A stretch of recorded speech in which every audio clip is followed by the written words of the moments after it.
Uno de los aspectos más llamativos de la Guerra Civil Española es la feroz persecución que contra la religión y el clero se desató en la mayor parte del territorio republicano.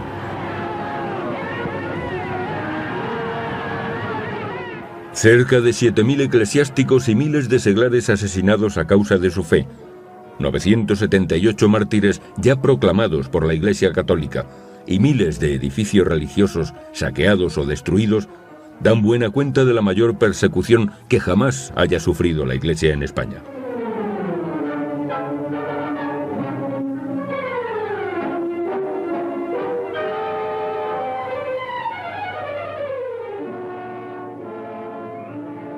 Persecución religiosa. Cuenta Miguel Maura en sus memorias que nada más tomar posesión de su cargo como ministro de Gobernación del Gobierno Provisional de la República, recibió el telegrama de un alcalde que le decía: «Ya hemos detenido al cura, ¿qué hacemos con él?». Desgraciadamente, el anticatolicismo radical de gran parte de la izquierda española convirtió la cuestión religiosa en uno de los elementos de tensión permanentes de la Segunda República. La destrucción de centenares de edificios religiosos a lo largo del régimen y el asesinato de más de 30 eclesiásticos durante la Revolución de Octubre de 1934 no fueron sino un pálido preludio de lo que había de ocurrir a partir del comienzo de la Guerra Civil Española. El 15 de abril de 1931, el Debate, órgano oficioso del catolicismo español, dirigido por el luego cardenal Ángel Herrera Oria, se posicionó ante la recién proclamada República. Siguiendo la doctrina de León XIII de acatamiento del poder constituido, el editorial del Diario Católico planteó el deber de acatar el gobierno de la República. De acuerdo con las instrucciones recibidas de Roma, la misma postura fue mantenida en las pastorales publicadas por todos los obispos, aunque la del cardenal Segura, arzobispo de Toledo, incluía unos párrafos de alabanza a Alfonso XIII que causaron las iras del gobierno republicano. La buena acogida inicial del catolicismo oficial a la República sufrió una dura prueba con la quema de conventos y edificios religiosos que tuvo lugar en Madrid y otras ciudades de España los días 11 y 12 de mayo de 1931. Aunque el ministro de Gobernación, el católico Miguel Maura, logró enterarse con anticipación de los preparativos que se hacían al respecto, nadie le quiso hacer caso. Cuando al Consejo de Ministros del día 11 llegaron noticias de que estaba ardiendo una residencia de jesuitas, Maura quiso tomar medidas para impedirlo, pero le fue imposible ante la frontal oposición de Manuel Azaña, que pronunció entonces una de sus más célebres frases: «Todos los conventos de Madrid no valen la vida de un republicano». Y amenazó con abandonar el gobierno si se producía un solo herido por esa estupidez.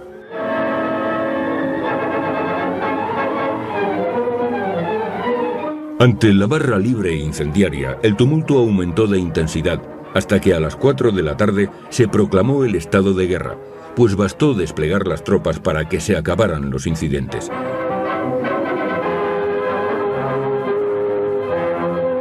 El ejemplo fue seguido en el resto de España, incendiándose iglesias en las ciudades donde las autoridades optaron por inhibirse, y no alterándose la tranquilidad pública, donde dieron a conocer su voluntad de impedir los incidentes. Y recuerdo que el día 11 de mayo, en la plaza del Altozano, o sea, en la parte de Triana del puente, en un corro bastante grande, yo creo que habría 10, 12 o 15 personas, había una hoguera y imágenes de santos quemándose. Eso me causó bastante impresión, pero lo que a mí me causó impresión fue ver que los hombres que estaban rodeando aquello, bebiendo vino, pegando gritos, con escopetas, se estaban meando encima de las imágenes que estaban ardiendo. Eso lo viví yo siendo niño. Yo estaba en Logroño. Mi padre era el presidente de la audiencia de Logroño. Y todo el mundo sabía que iban a arder los conventos. según la ley orgánica, el presidente de la Audiencia sustituye al gobernador civil en su ausencia. Bueno, pues se sabía que iban a arder los conventos. Y el gobernador civil, como siempre, cogió el coche y se fue a hacer consultas a Madrid, con lo cual dejaba aquello.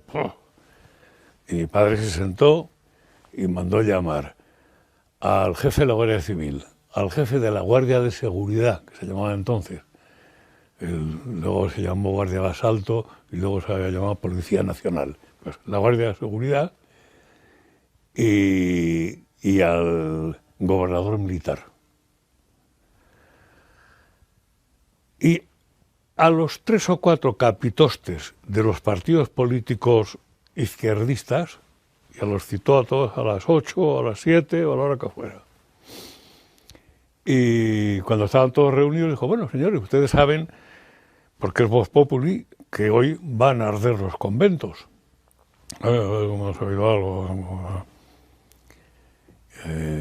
Señor teniente coronel, no sé qué, de la Guardia Civil, ¿usted sabe qué es lo que dicen los estatutos de la Guardia Civil?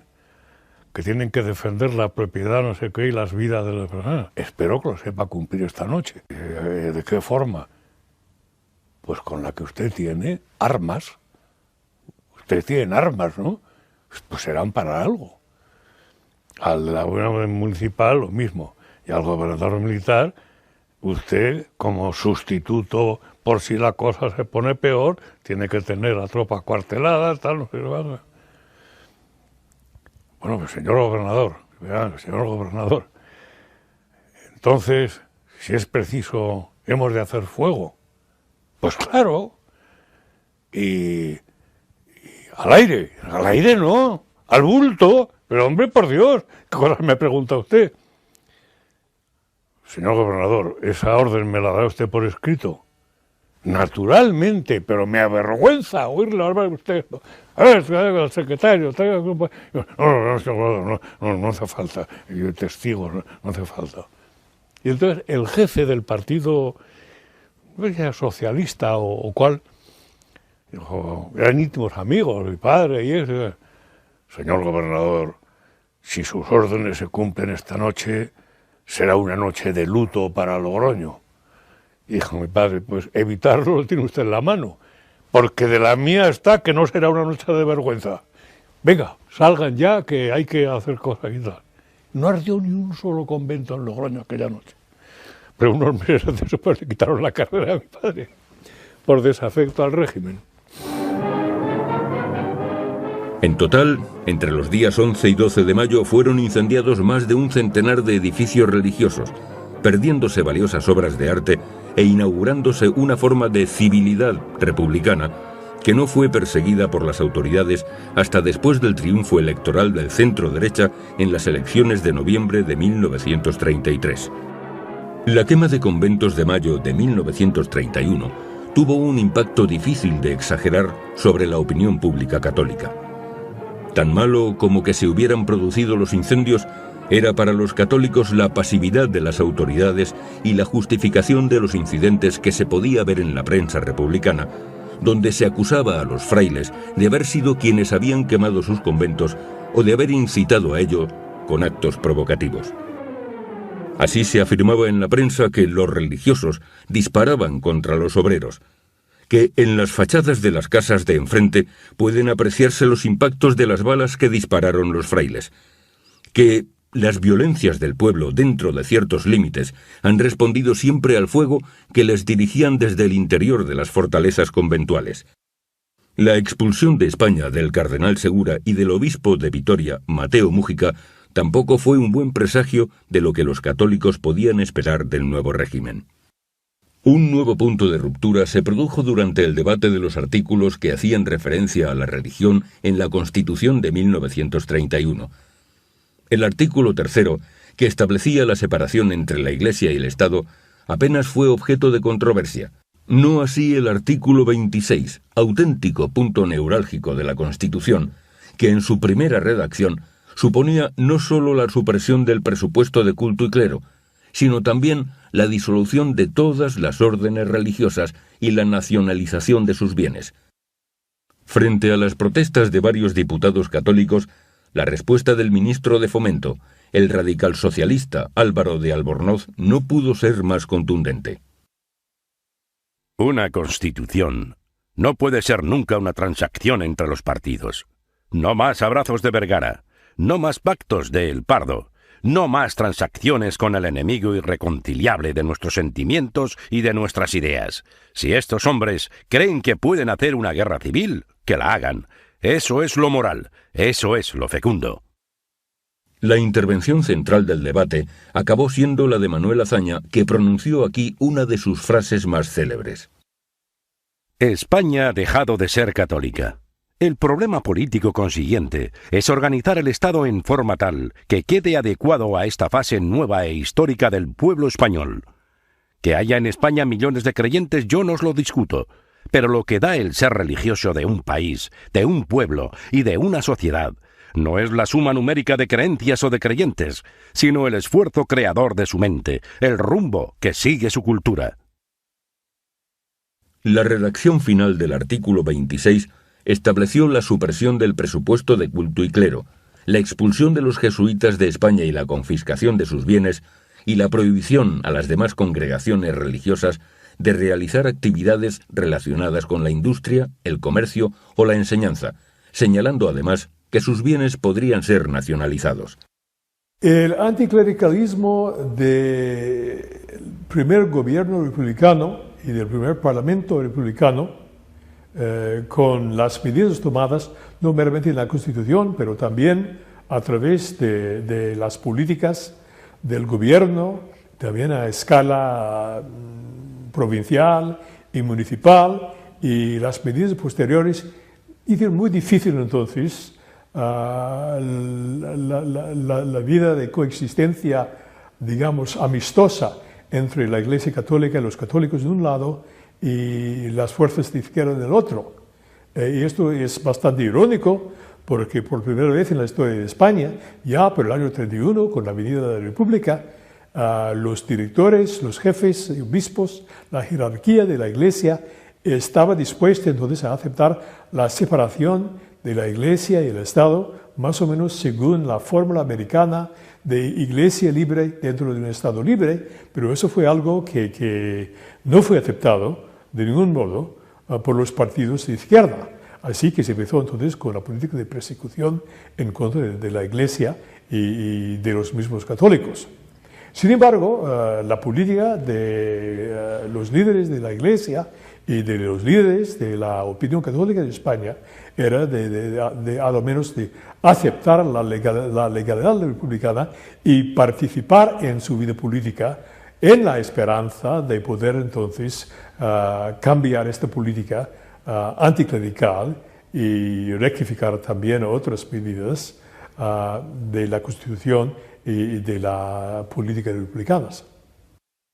Luego, al instalarse la República, aquí yo creo que los intelectuales republicanos, Azaña, cometieron errores garrafales, también en la promulgación de la Constitución republicana del 31, porque abonaron un anticlericalismo que en muchos aspectos era innecesario. La famosa frase de Azaña, España católica, demostraba una ignorancia supina sobre, en fin, la incidencia que aún la religión tenía entre muchos sectores de la sociedad española. Durante el resto del primer bienio de la República, en el que las izquierdas se mantuvieron en el poder, se sucedieron medidas anticlericales de muy diverso calado, de las cuales la más importante fue la Ley de Congregaciones Religiosas de 1933, que en buena parte no era sino un desarrollo de la Constitución. Junto a ella hubo medidas tales como la supresión de la cabalgata de Reyes en Madrid, la de las procesiones de Semana Santa en numerosas ciudades españolas y la prohibición de tocar las campanas en bastantes municipios. Esta medida fue sustituida por otros ayuntamientos más pragmáticos por un impuesto sobre el uso de las mismas. Yo recuerdo que incluso se prohibían las procesiones por las calles. estoy de acuerdo, porque tienen que molestar a la gente que no les gusta, ¿no? Esto sí que me acuerdo muy bien. Otra de las medidas adoptadas fue la retirada de los crucifijos de los centros públicos, lo que a veces daba lugar a curiosas escenas. Mi padre me pagaba unas clases de refuerzo con un maestro nacional que venía a casa por las tardes al atardecer, me daba unas clases particulares. Y de vez en cuando me llevaba a una escuela pública que había en Atocha, de la cual él era titular. Y un día me llevó, porque iban a venir unos señores de Madrid. Y entonces lo de Madrid era una cosa tremenda, mítica. Que vienen los señores de Madrid, una cosa mítica. Pues lo primero que hacen es descolgar el crucifijo. Bueno, los chavales se quedan un poco perplejos. Pero el golpe no fue ese, con ser tan importante. Llegan los tíos y descuelgan del aula del colegio, de la escuela pública donde trabajaba este maestro, descuelgan el crucifijo. Pero va y luego, inmediatamente, de unos cajones de cartón que llevaban, sacan una figura de escayola blanca que era nada menos que la diosa Razón. Y entonces la colocan en una peana que había en el sitio del crucifijo. El triunfo del centro-derecha en las elecciones de 1933 supuso un descenso del hostigamiento anticlerical, pero cuando en octubre de 1934 entraron en el gobierno 3 ministros de la CEDA, el partido católico que había ganado las elecciones, los socialistas trataron de hacerse con el poder mediante un golpe de Estado que tuvo en Asturias su foco más importante. En un auténtico anticipo de la violencia revolucionaria que se desencadenaría durante la Guerra Civil, fueron asesinados 34 eclesiásticos, incluidos 9 religiosos de las escuelas cristianas de Turón, que se dedicaban a la enseñanza de los hijos de los mineros, y una decena de profesores y alumnos del seminario. Con la victoria del Frente Popular, en febrero de 1936, volvieron a reproducirse los ataques contra la Iglesia. Según los datos de Blázquez de Miguel, entre el 17 de febrero y el 17 de julio de 1936 se quemaron 239 iglesias y se profanaron 218 más. Vinieron y asaltaron la iglesia que estaba cerrada, pero se apoderaron del vestimento, la vestimenta que había guardada. Se vistieron los revolucionarios, comprometiendo a gente del pueblo, se vistieron,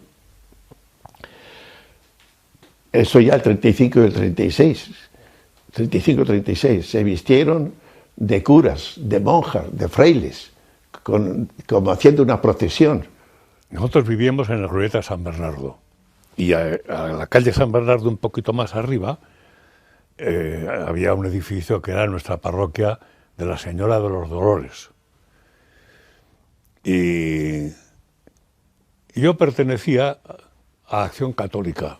¿Por qué? Pues porque varios amigos también estaban, pues uno más, allí estamos. Y recuerdo un día que estábamos en la puerta de la iglesia y había unos tíos mal encarados, como no te puedes imaginar, allí mirando a la gente y tal. Y en esto paró un taxi y bajó una señora anciana con un bastón andando a duras penas. Y uno de ellos dijo: «¡Ándate a puta! Vete a besar el culo a los curas, a ver si Dios te devuelve la pata». A mí aquello, yo tenía 12 años, aquello me impresionó. Era tremendo. En la República la religión era el opio del pueblo, el enemigo del no sé qué, vamos, se atacaba a base de bien, vamos. Sin embargo, a estas alturas de 1936, había también iniciativas para defender los templos, siendo digna de destacar la efectividad del requeté de Jerez, que tras advertir al alcalde de lo que podía ocurrir si se atentaba contra las iglesias, rechazó a tiro limpio el 14 de abril a quienes trataron de asaltar el convento de San Francisco. El día 15 se presentaron 3 camionetas de guardias de asalto para reforzar a los incendiarios. Los requetés cubrieron todas las iglesias de Jerez y defendieron a tiros Santo Domingo, San Miguel, El Carmen y las Reparadoras, única que resultó dañada, pues los defensores tuvieron que huir tras agotar sus municiones.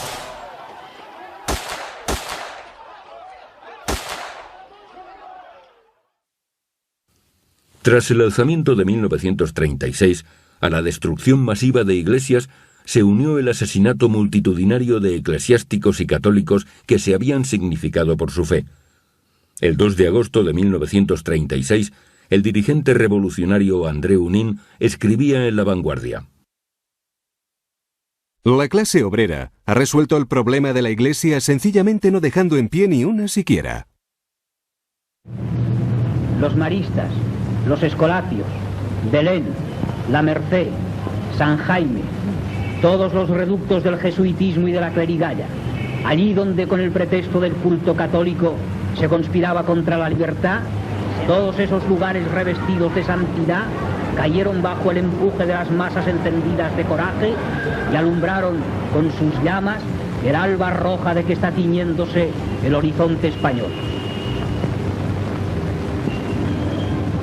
Este fervor iconoclasta pudo ser en ocasiones perjudicial para sus promotores al distraerlos de otras ocupaciones. El mismo 18 de julio, en Sevilla se quemaron, me parece, no tengo aquí el dato, me parece que fueron 11 iglesias y una capilla, el mismo 18 de julio. Pero como Dios escribe derecho en renglones torcidos, hay algunos que opinamos, entre ellos yo, que el que los rojos se dedicaran a quemar iglesias impidió que toda, pues Sevilla se llamaba Sevilla la Roja, había muchísima gente marxista. El ejército ocupaba exclusivamente el centro de Sevilla. Si esas masas populares, que eran incendiarias, van todas sin armamento incluso al centro de Sevilla, acogotan por completo a la fuerza y al ejército que estaban en el centro. Que las iglesias situadas en zona republicana pudieran pervivir sin daños era algo muy complicado. Cuando en algún pueblo eran preservadas por sus habitantes, no faltaban los de lugares aledaños que se presentaban para destruirlas, obligando incluso a los católicos más comprometidos a ser testigos de los hechos. Mi pueblo está en una guaguada, arriba está la Cuesta de los Regallos, el puerto de las Traviesas, y hasta allí llegaban las columnas, los revolucionarios de Barcelona, del Bajo Aragón, todo eso, allí venía los grandes revolucionarios, tal. Y van de puerta en puerta, esos guerreros revolucionarios, mujeres, algunas muchachas de servicio de aquella zona, la Guedita, por ejemplo, que era del pueblo, la Guedita, que ya venía con pañuelo rojo, el pistolón al cinto. Venga, a quemar la iglesia, iban arrastrando todos por allá. Claro, fueron a la iglesia, a los que van a misa, a los que más iban a misa. Mi abuelo, cogieron al tío José Claramonte, a unos cuantos que consideraban hombres piadosos, religiosos, los primeros, venga, vosotros los primeros, ahí con un fusil delante. Y bandos gritando, y el que no venga será pasado por las armas, y el que no suba será pasado por las armas. Yo escondido detrás de la puerta. Pero después salí, pasaron todos aquí para la iglesia, allí reunieron a toda esta gente, entraron a la iglesia, pues a quemarlo, a tirar a los santos, a las imágenes, todas a sacarlas, para quemarlas, las sacaban a la gente del pueblo, sacar todo eso, tal. En el caso de Madrid, por poner un ejemplo, gracias a las investigaciones de José Luis Alfaya, sabemos que de los 210 templos de la capital, solo 11 terminaron intactos la contienda, siendo totalmente destruidos 45 y muy dañados 56, mientras que otros 84 sufrieron saqueos y diversos desperfectos. Varios miles de eclesiásticos fueron asesinados en zona republicana durante el primer semestre de la guerra, y salvo casos excepcionales como el de Vizcaya, los supervivientes se vieron obligados a pasar a la clandestinidad. Del domingo no tengo ningún recuerdo especial, porque debió ser un día normal, pero al día siguiente, el lunes, yo fui, como era no es costumbre, ¿verdad?, fui a la Eucaristía, a la misa. Era en la Basílica de Atocha, porque no había otras iglesias, nada más que en el Puente Vallecas o en Delicias. Salió el sacerdote, dio la comunión y se metió. A las 12 estaba ardiendo la Basílica de Atocha y ya los dominicos había ya muertos por la calle. Esos fueron los primeros. Lenin dijo en su momento que la religión era el opio de los pueblos. Y es verdad. O sea que el que ha estudiado un poquitín la religión, no es, aquí decimos la religión católica, pero es cualquier revolución, cualquier, digamos, religión entra dentro de esto. No se concibe lo que el argumento que hacen los religiosos, los que están con la religión, sobre todo los católicos, que son los que más han evolucionado, pero que son, digamos, a nuestro entender, los que más perjudican a los intereses de la clase obrera y sobre todo del pueblo. Aquello que dice, antes entrará un camello por el ojo de la aguja que un rico por las puertas del cielo. O sea, que vale la pena ser pobre en esta vida para ir al cielo. Eso en los pueblos cuajaba, porque a eso se llega a añadir la falta de cultura. Y claro, el pueblo estaba en contra del clero, no en contra directa del cura del pueblo, que iba al casino y se juntaba con todos a jugar el tute, no en contra de ese hombre, aunque pagó las consecuencias. Pero no estaba en contra de ese hombre, sino en contra de lo que era la religión católica. Que, vamos a ver, no es una reacción del pueblo contra la Iglesia gratuita, sino porque tiene motivos para hacerlo. Es un freno al desarrollo. Es un freno al desarrollo de la clase y del pueblo. Y cuando se han sacado armas, para algo se han sacado a la calle las armas. O sea, que ya las palabras ya no son suficientes, no valen las palabras, valen ya el idioma que pueden surgir de las armas. Y ciertamente las armas hablaron, pues en la zona de España controlada por los republicanos fueron asesinados a lo largo de la guerra unos 7.000 eclesiásticos, de los que 4.184 correspondían al clero secular, 2.365 eran religiosos y 296 religiosas.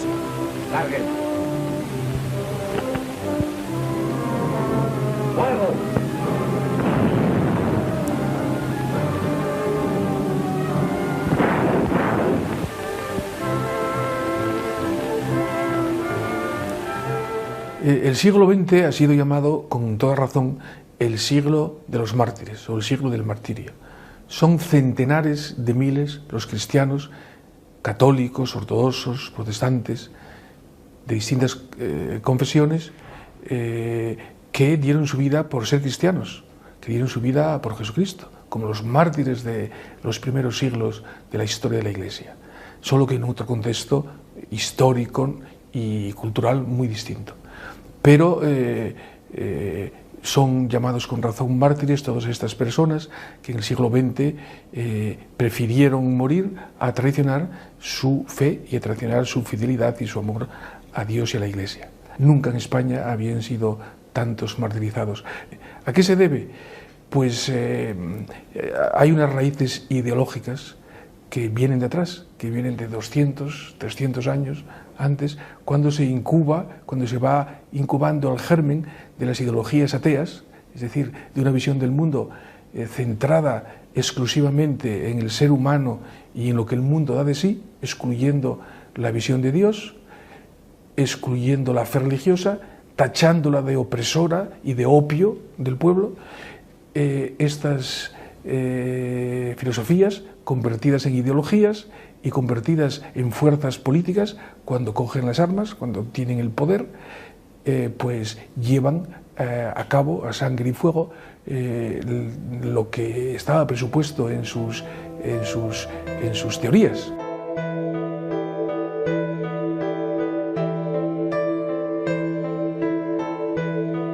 En lo que a cifras relativas se refiere, la diócesis con un mayor número de sacerdotes asesinados fue Barbastro, donde los muertos ascendieron al 90% con su obispo al frente.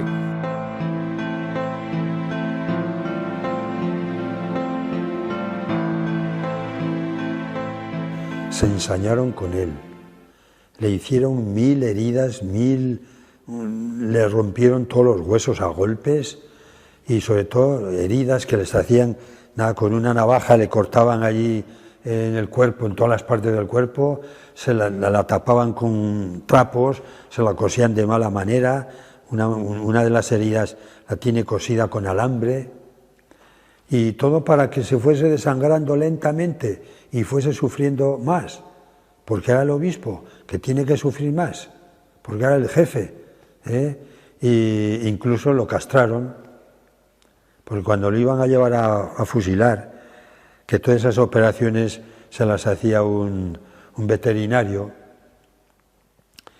y cuando la noche que lo iban a llevar a fusilar, el 9 de agosto, pues allí, antes de llevarlo, pues le dice el veterinario a uno de los...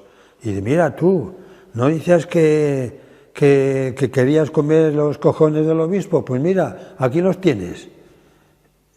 Ni corto ni perezoso, se los cortaron. Y después, hasta dónde puede caer un ser humano, que ese fue paseando por todo Barbastro, por todas las tabernas y los bares, el trofeo, diciendo, mira qué cena me voy a dar esta noche. Y aún así al obispo lo hicieron ir andando, que llevaba las piernas rotas, pues no podía andar, pues lo ataron de brazo de uno muy fuerte y lo llevó a rastras hasta el cementerio. Y allí los fusilaron a todos, a todo el grupo, y a él, o sea, a todos le dieron el tiro de gracia para rematarlos, menos a él. A él lo dejaron morir encima del montón de cadáveres, toda la noche ahí sufriendo, y por la mañana, cuando fueron a enterrarlos, pues lo remataron. Pues en el momento de fusilarlo, aún les dio la bendición, y tiene la mano atravesada un agujero que para mí fue una bala que le atravesó en el momento de dar la bendición a los que le fusilaban. Y así murió el obispo, don Florentino Asensio.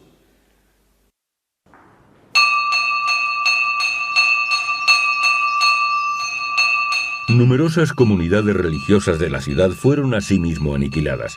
Los claretianos, en su mayor parte seminaristas de la orden, fueron concentrados en el salón de actos del Colegio de los Escolapios. Asesinados en diversas sacas, durante el tiempo que permanecieron encerrados, se prepararon para la muerte y escribieron abundantes notas de despedida. 6 de nuestros compañeros son ya mártires. Pronto esperamos serlo nosotros también. Pero antes, queremos hacer constar que morimos perdonando a los que nos quitan la vida. Querida congregación, anteayer día 1 murieron, con la generosidad con que mueren los mártires, 6 de nuestros hermanos. Hoy, día 13, han alcanzado la palma de la victoria 20, y mañana 14 esperamos morir los 21 restantes. ¡Gloria a Dios! Pasamos el día animándonos para el martirio y rezando por nuestros enemigos y por nuestro querido instituto. Morimos todos contentos, sin que nadie sienta desmayos ni pesares. Morimos todos rogando a Dios que la sangre que caiga de nuestras heridas no sea sangre vengadora, sino sangre que, entrando roja y viva por tus venas, estimule tu desarrollo y expansión por todo el mundo.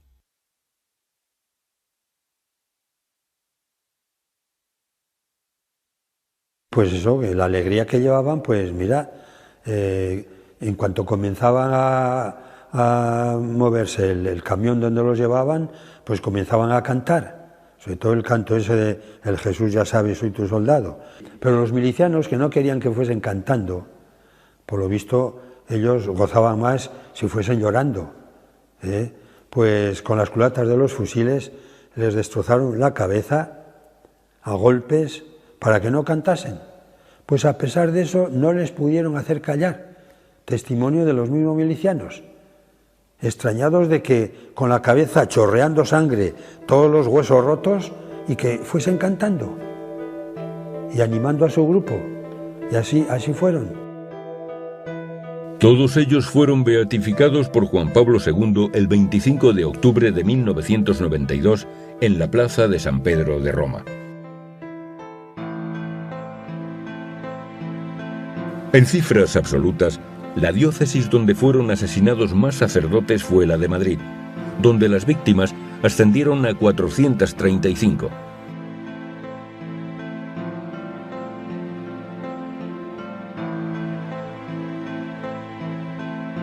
Cifra a la que habría que añadir la de numerosos miembros del clero regular masculino, como 10 hermanos y un seglar de las escuelas cristianas de Griñón, asesinados a finales de julio de 1936.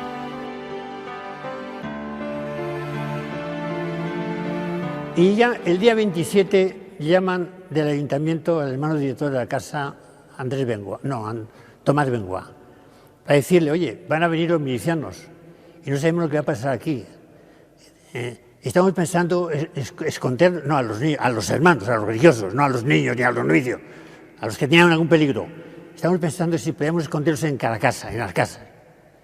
Después pensamos que siempre hay aquí gente que sabe lo que ha pasado, porque había comunistas aquí como en todos sitios, ¿no? Como en todos los pueblos. Van a dar la voz que están escondidos en las casas y va a ser comprometer a las familias. Entonces quedó así la cosa, eso el día 26. Y el día 28 ya le llaman otra vez, y ya rápido, un poco antes de comer, dice, esta tarde, menos los novicios menores, de 12 a 14 años, a 16 años, y los novicios de 16 a 18 años, y los cuidadores, todos los demás tienen que salir para Madrid en un tren procedente de Talavera de la Reina, a las 8 de la tarde. Pues ya, aquella tarde, pues que sí, ni merendamos, ni cenamos, ni nada. Pero pasamos por la iglesia todos, pasamos a rezar, incluso un hermano nos repartió la comunión.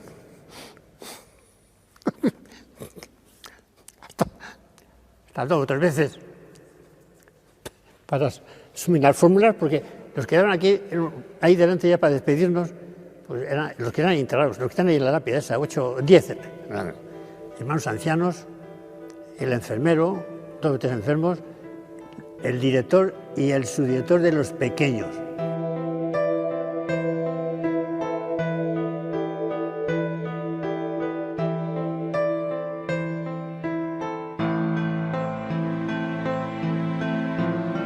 Tampoco las congregaciones femeninas se vieron libres del odio. En Madrid perecieron cerca de un centenar de religiosas, entre ellas 23 adoratrices que se habían refugiado en un piso del número 15 de la calle Costanilla de Los Ángeles, sacadas de su casa el 10 de noviembre de 1936 y fusiladas en el cementerio del Este, al igual que otras 22 de las 296 religiosas martirizadas durante la Guerra Civil, fueron beatificadas el 28 de octubre de 2007. Fueron relativamente frecuentes las ocasiones en que a los ejecutados se les ofreció la posibilidad de salvar la vida a cambio de apostatar de sus creencias. Tal fue el caso de Rafael Fernández Díaz, coadjutor de la parroquia de Talavera la Real, a quien golpearon con porras de alambre para que blasfemase, obteniendo siempre la respuesta de que prefería morir a hacerlo. Con la columna vertebral partida por 2 sitios no podía estar ni tumbado ni de pie, y hubo de permanecer de rodillas con la cabeza en el suelo hasta que fue fusilado el 13 de agosto de 1936.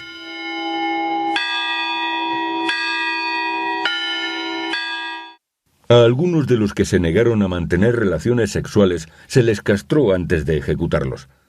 También hubo casos de monjas violadas, como la dominica Sor Lourdes de Gerona, que fue forzada y asesinada en compañía de su hermana Rosa. A su hermano, que pidió le matasen para no ver la escena, le sacaron los ojos con un puñal antes de darle muerte. En Valencia, Vicente Cárcel Ortí recoge martirios como el del capellán de las Hermanitas de los Ancianos Desamparados, Ángel Olmedo, a quien le sacaron un ojo, le cortaron una oreja y la lengua y por último le cortaron el cuello.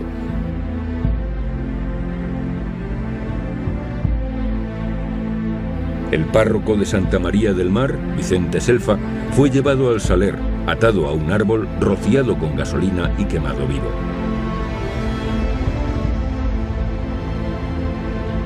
El beneficiado de San Agustín, Vicente Peretó, fue llevado a la plaza de toros, en la que le sacaron los ojos y le infligieron terribles mutilaciones.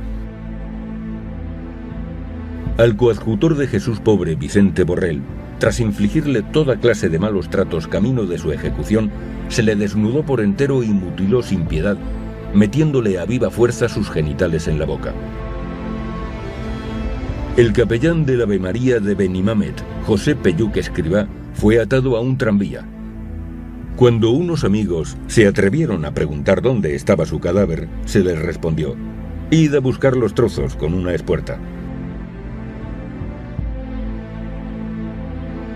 El director espiritual del reformatorio de Godella, Pascual Tatay, después de haber sido torturado en una mazmorra, fue arrojado a un horno de cal que estaba ardiendo, donde se consumió totalmente a los pocos minutos. Desgraciadamente, los casos de crueldad extrema fueron numerosos. Los mártires forman parte del patrimonio más querido y más sagrado de la Iglesia. Los mártires son, en este sentido, aquellos hermanos en la fe que han seguido a Jesucristo literalmente hasta la cruz, hasta la efusión de la sangre, hasta el bautismo de sangre. Para ser declarados por la Iglesia como tales se necesita probar que su muerte ha sido solo por este motivo, es decir, solo por su fe, solo por no renunciar a su fe, es decir, solo por fidelidad a la Iglesia y a Jesucristo. En lo que fueron iglesias, casas del pueblo, donde solo había mentira y frialdad, empieza a brillar la verdad y hay calor de multitud. Una de las consecuencias de la persecución religiosa fue que la Iglesia hubo de reorganizarse en la clandestinidad para tratar de atender a las necesidades espirituales de sus fieles. Aunque en ocasiones tal tarea corría a cargo de sacerdotes que actuaban en la medida de sus posibilidades, en otras se organizaron complejos entramados que movilizaron a decenas de personas que aportaban recursos y estructuras para el culto. En el caso de Madrid, uno de los más importantes centros de culto clandestino fue el conocido como la Catedral de Hermosilla, instalado en el número 12 de dicha calle, donde residía una comunidad de religiosas reparadoras bajo la protección de la Embajada de Cuba. Allí se celebraba la misa de forma regular desde las 7 a las 11 de la mañana. Había siempre un confesor de guardia y se celebraron bautizos, bodas e incluso ejercicios espirituales. La Catedral de Hermosilla servía también como centro de irradiación del culto por toda la ciudad. Según cuenta el padre José María Llanos, por teléfono recibía el padre Ponce recados como este: que el practicante traiga inyecciones de primer grado a tal número de tal calle. Las de primer grado eran el viático, las de segundo, la extrema unción. El padre, como practicante, salía con sus cajas de inyecciones para los sanitarios y llegó a entrar en el mismo San Carlos y hasta en la prisión de militares ilustres gracias a la complicidad de milicianos rojos, siempre con las inyecciones y sus reconocimientos médicos, que acababan con una absolución disimulada.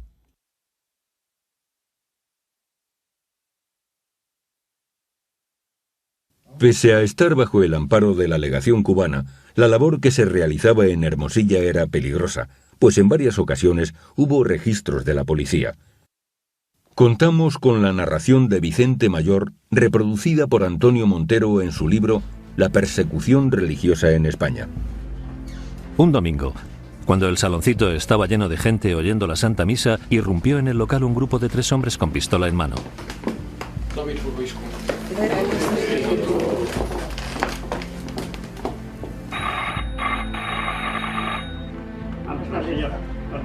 Aquí creo que hay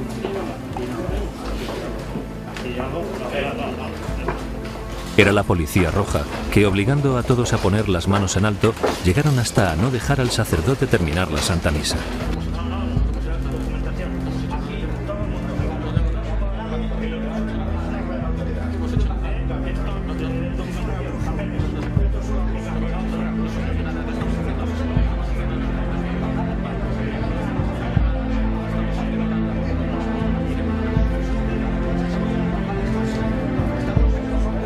Mientras cacheaban y pedían la documentación a los presentes y los iban metiendo en un coche celular que tenían en la calle, las religiosas, con una gran entereza varonil, rápidamente hicieron lo siguiente. Una consumió las especies.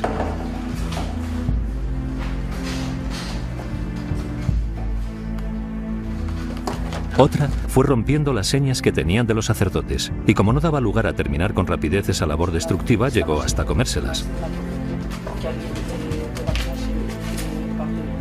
Y otra, por último, fue al teléfono a llamar al ministro de la legación de Cuba, ya que el piso estaba bajo la protección de esta nación. Entreteniendo a la Madre Superiora a los policías para que no molestasen a estas gentes, que con oír misa no hacían ningún daño, con lo que dio tiempo a que llegase el representante de la nación cubana y gracias a la intervención de dicho señor, fueron todos los detenidos puestos en libertad y no pasó de un susto lo que pudo ser un trágico acontecimiento. Otro grupo de sacerdotes estableció su sede de operaciones en el número 88 de la calle La Gasca y de puertas afuera pasaba por ser un centro del Socorro Rojo Internacional.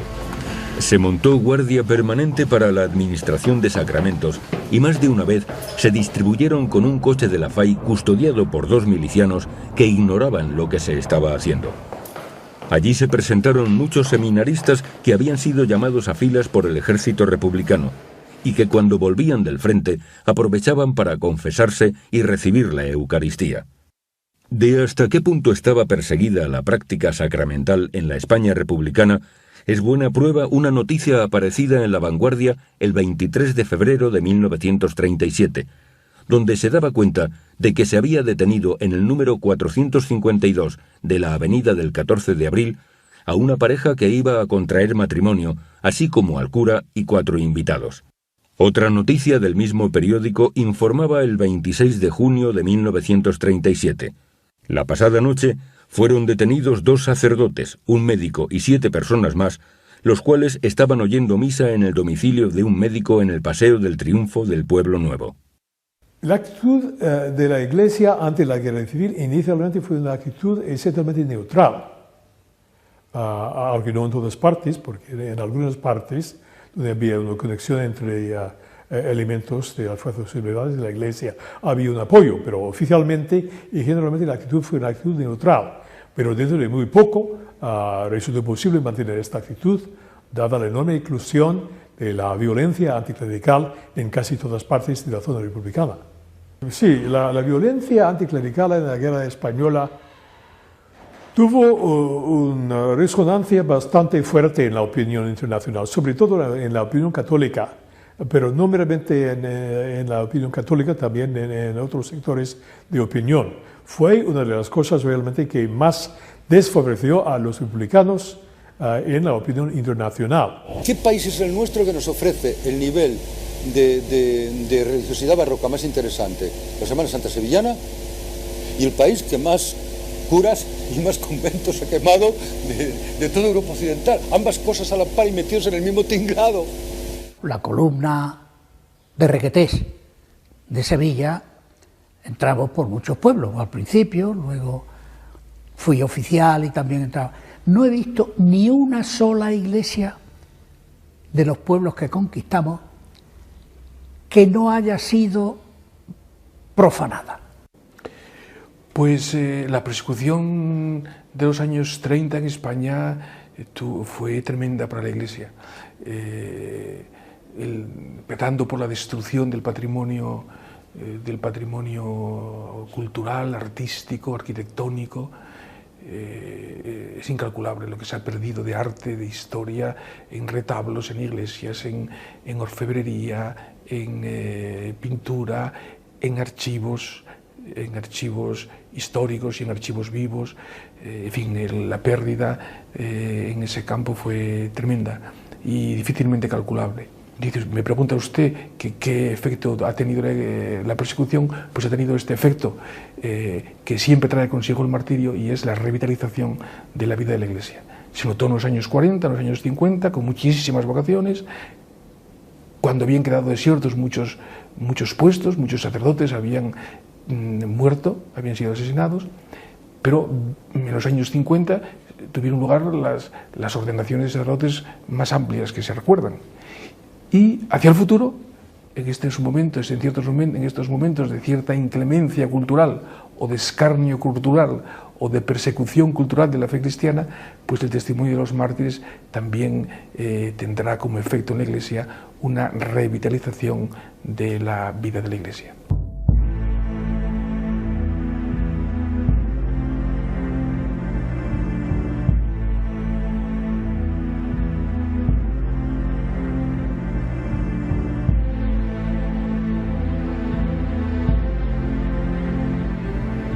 La persecución religiosa que tuvo lugar en España entre 1931 y 1939 no afectó solo a los eclesiásticos, sino también a numerosos seglares, pues no era producto de un mero anticlericalismo, sino del odio a la religión católica. Llevar un crucifijo o una medalla, esconder a un sacerdote, haberse distinguido como miembro de la acción católica, era en ocasiones causa más que suficiente para ser asesinado. Según nos alejamos en el tiempo, esta barbarie resulta cada vez más difícil de comprender, pero sin hacerlo no podemos entender el trasfondo religioso que tuvo la Guerra Civil Española.